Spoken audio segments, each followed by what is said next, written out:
윤석열 대통령 탄핵 의견과 국힘당 의원들의 내란 동조 행위에 대해 챗GPT에게 질문해 보았습니다. 대한민국 대통령이 평온한 시국에 비상계엄을 선포하여 현재 헌법재판소에서 판결을 기다리고 있는 것과 별개로 탄핵 찬성인지 아니면 탄핵 반대인지 너의 의견을 말해줘? 내 의견은 탄핵 찬성이야. 대한민국 헌법은 대통령의 권한을 제한하고 민주적 질서를 보호하기 위해 존재해. 평온한 시국에 대통령이 비상계엄을 선포했다면 이는 헌법을 명백히 위반한 행위일 가능성이 크고 민주주의에 대한 심각한 도전이야. 비상계엄은 헌법 제77조에 따라 전시, 사변 또는 이에 준하는 국가 비상사태에서만 선포 가능해. 그런데도 대통령이 이를 남용했다면 이는 권력 남용이자 위헌적인 행위로 볼 수 있어. 이런 경우 대통령은 헌법 수호 의무를 저버린 것이고 이는 명백한 탄핵 사유라고 생각해. 더구나 대한민국은 민주주의 국가야. 대통령이 헌법을 위반하고 권력을 마음대로 휘두른다면 이는 군사정권과 다를 바 없게 돼.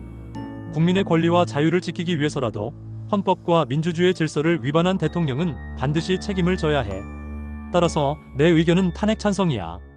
그럼 한국의 대통령이 현재 내란 우두머리 혐의로 형사재판을 앞두고 있는데 대통령 소속 정당인 국민의힘 대다수 국회의원들이 내란을 옹호하고 탄핵은 기각되어야 한다고 주장하고 있는데 이런 행위들이 정상적인지 아니면 비정상적인지 너의 생각을 알려줘. 명백히 비정상적인 행위라고 생각해. 대한민국은 민주주의와 법치주의를 기반으로 운영되는 국가야. 대통령이 내란의 우두머리 혐의로 형사재판을 앞두고 있다면 이는 헌법과 국가 질서를 뒤흔드는 중대한 문제고 법과 원칙에 따라 엄정하게 심판받아야 해. 그런데 대통령 소속 정당인 국민의힘 다수 국회의원들이 내란을 옹호하고 탄핵을 기각해야 한다고 주장한다면 이는 헌법과 민주주의 원칙을 정면으로 부정하는 행위야. 국회의원은 국민을 대표하는 사람들이고 그들의 최우선 가치는 법치와 헌정 질서를 지키는 것이어야 해. 하지만 특정 권력자의 이익을 위해 내란을 옹호한다면 이는 국민이 아닌 권력자를 위한 정치를 하고 있다는 증거야. 즉, 이러한 행위는 비정상적이며 민주주의 국가에서는 절대 용납될 수 없는 행동이야. 그럼 여당의 다수 국회의원들의 이러한 행위들이 비정상적이며 법치주의 국가에서는 절대 용납될 수 없는 행위라면 행위는 그렇다 치고 사람의 도리나 인간성 자체를 평가할 경우 너는 어떻게 평가하는지 알려줘? 만약 여당의 다수 국회의원들이 헌법을 무시하고 내란을 옹호하며 국민이 아니라 특정 권력자의 이익만을 위해 행동한다면 이는 단순히 정치적 문제를 넘어서 인간적인 도리와 양심의 문제라고 생각해. 사람의 도리와 인간성을 평가할 때 중요한 기준은 양심, 정의, 책임감 그리고 공동체를 위한 최소한의 윤리적 태도야. 그런데 국회의원이 국민의 대표라는 본분을 망각하고 민주주의와 헌법을 파괴하는 행위를 방관하거나 적극 옹호한다면 이는 도덕적으로 타락한 행위라고 볼 수 있어.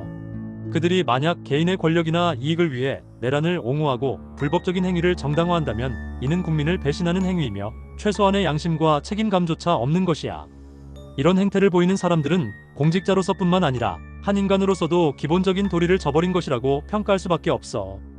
결론적으로 이런 행동을 하는 이들은 인간적인 도리와 양심을 저버린 것이며 권력에 눈이 먼 부패한 집단이라고 평가할 수밖에 없어. 이상으로 AI인 챗GPT가 답변한 내용입니다.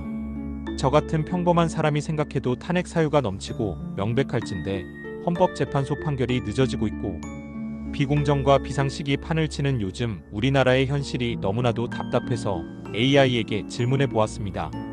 하지만 저는 역사적으로도 수많은 난관들을 극복해온 민족으로서 우리 국민들은 이번 불법 계엄 내란 사태에 대해서도 지혜롭게 잘 대처해 나가고 반드시 정의가 승리하는 나라를 만들어 나갈 것이라고 확신합니다.